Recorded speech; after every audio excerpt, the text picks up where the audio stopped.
In this video, I'm going to show you how to get a few more years out of an old shed and make it look a little bit better along the way. Here we go. One of the very first things I like to set up on any DIY deck or construction or remodeling project is a trash can. I then take 2 trash bags. One trash bag goes in the can, or a whole bunch of them if I'm going to be here for a while. And the other one becomes the first liner. There you have it. These don't open easily. Comply with my will, inanimate object. For my next trick, I'm going to lay out for the new polyvinyl chloride 1x8 I'm going to put in here in lieu of this rotten sheet good. And the way I'm laying that out is like this. I cut a block that's the same width as the PVC. I made a mark a ½ inch up from the bottom because I want to be absolutely sure that when I remove and replace this cladding here, something hasn't gone wrong. So I give myself a little fudge factor. These sheds are all built in a factory, so I can be reasonably sure that these are all even all the way around. So I register my ½ inch offset mark to the bottom of the T111 and just make a quick mark. Then I'll transfer that around with my square like this. Even this metal trim on here is all chamfered. I'll go like this. I'll make 2 marks, and then I'll take pop-up tool review. What I'm discovering is a virtually unimprovable skill multi-tool, and I'll just beaver my way through this like this.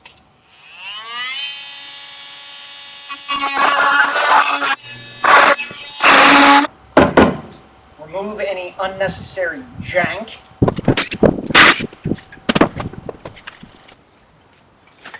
Next step, snap some lines.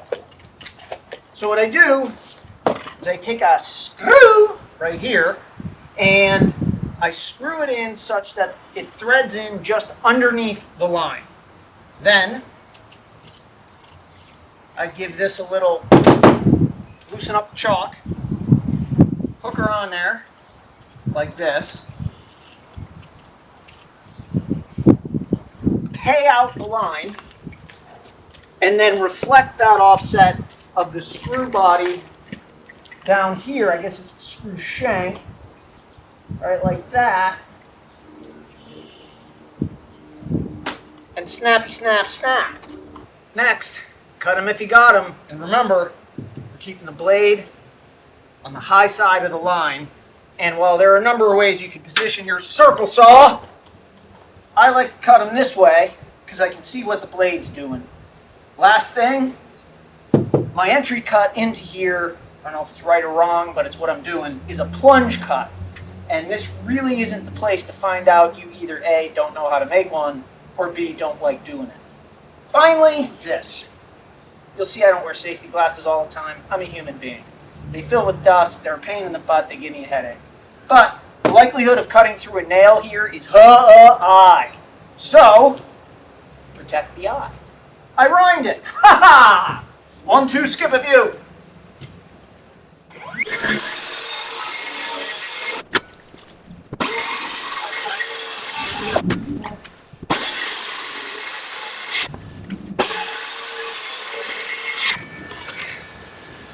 Woo! I'm treating the doors a little bit differently because there are a few extra dimensions of complexity to this cut.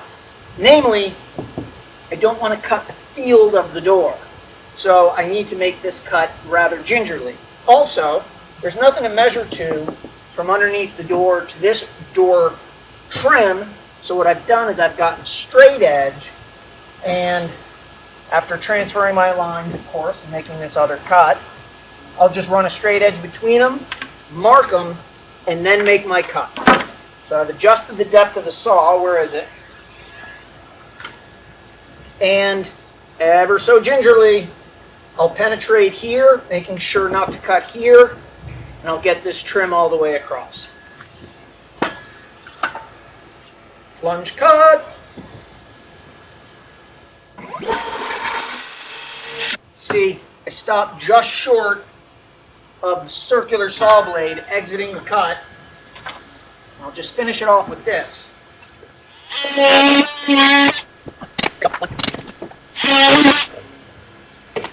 And so on down the line.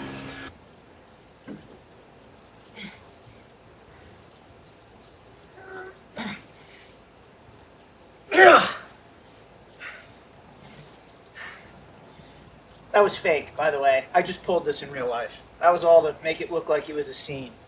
The point of this whole take here is that while this kind of seems like a little Choochie Maguchi weekend DIY project, and it is, it's very DIYable, at the same time, I'll use my miter saw, my table saw, my router, these, this, there's probably $500 of tools sitting right here. The point of it is, once you get in there, you got to get out, and having the right tools around always does the trick. Anatomy of the plinth block situation I'm going to use to rebuild the bottoms of these doors. I took an old piece of siding, and I needed that to pack out the plinth block. Plinth block is made out of a piece of composite decking, and what I did was I ripped the bull nose, you can see right there, I hope, of one side, put that side against my table saw fence, then made, what is this, 2 3/4, something like that, to match the bottom of ye old trim, but to stick out a quart on that end. So I've decided also that the best fastener for that is finish nails. So I forgot something. So it's a good time to maybe say this now. I was going to say it in the next take. But this is one of those projects that is all tangled up. Nothing is at a convenient level. There are rocks, bumps, timbers, lumps, roots, everything all over the place. So it's a little bit uncomfortable. So be ready for that when you do your shed. And the trades overlap. There's no reason dirt, pine needles, a finish nailer, and caulk in a bucket of water should be together, but they're together. So what I do is I take, and the reason I say that is it is a recipe for frustration and disaster. You get one pine needle in this, man, and it is a pain in the butt. So, siding, my plinth block sticking out a little to the left, finish nails, tuck it up in there nice and flush to the inside of this face so the door can still operate, and boom!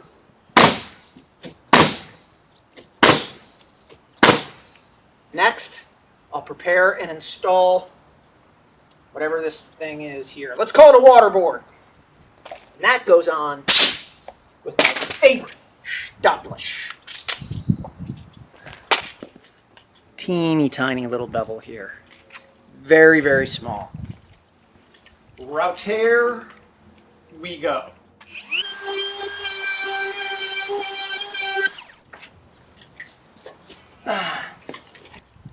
Next, I'm going to run a bead of caulk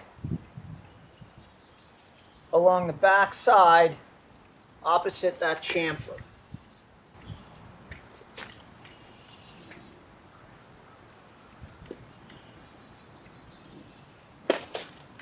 Pop-up tool review. This dripless caulk gun that I got from Dripless, but that you can get from Sherwin-Williams, also known as Sherwin-Williams, is awesome. Probably the best caulk gun I've ever owned. Don't cost too much, nothing neither.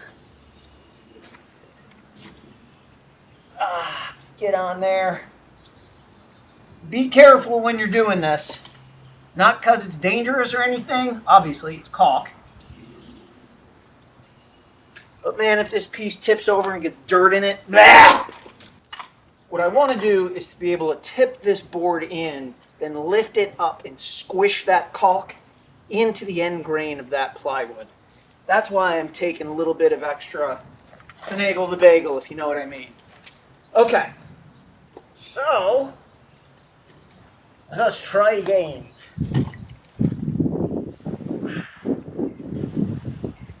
Top in first.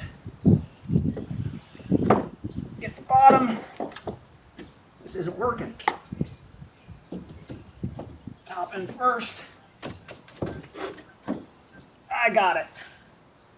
Now let me make sure I got it. That's tight. Right there. I didn't mark the studs. Mark. I can find them with nails. Nail it. So, the reason I'm shooting the stapler like this is because this little PVC that I got at Lowe's has a little grain to it. So when I shoot the staples parallel to the grain, they all but disappear. So that's why I'm doing that this way. It's intentional. Here's one.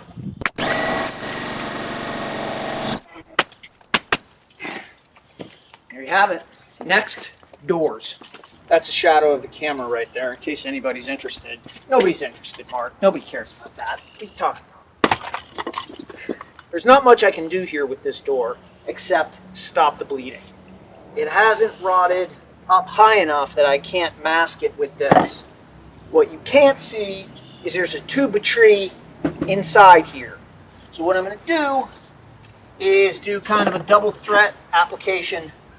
I'll get a bead of caulk behind it, hypodermically.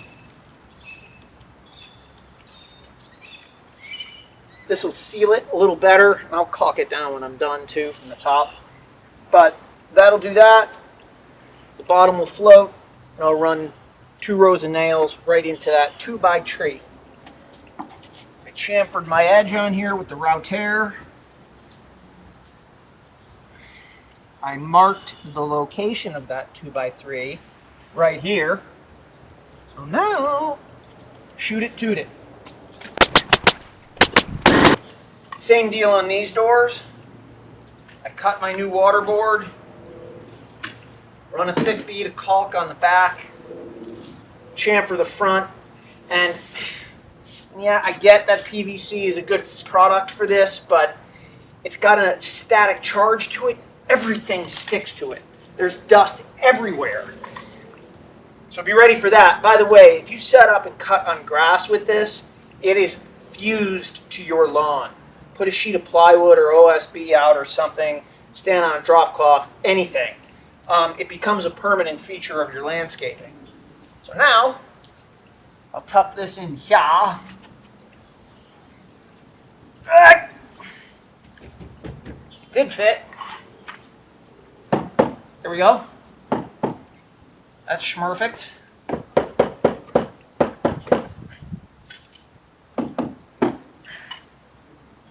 And that 2x3 is right here. Get up there.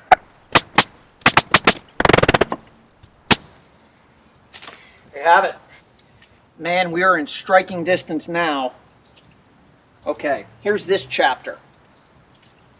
It appears to me that at some point in the life of this shed, someone removed the doors and or hardware to paint this. And I'm certain it was painted because I can tell from other things. And when they put it back, nothing lined up.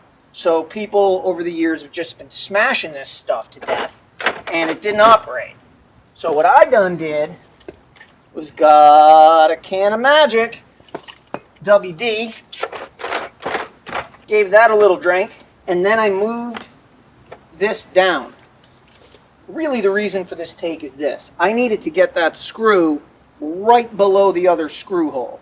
So what I do in that situation is if I've got to get a screw right where I need it to go, I take my handy dandy, everyday carry, scratch hole, and I just start the hole. then that way the screw tip can burrow in. Your screw goes where you want it to go. How about that?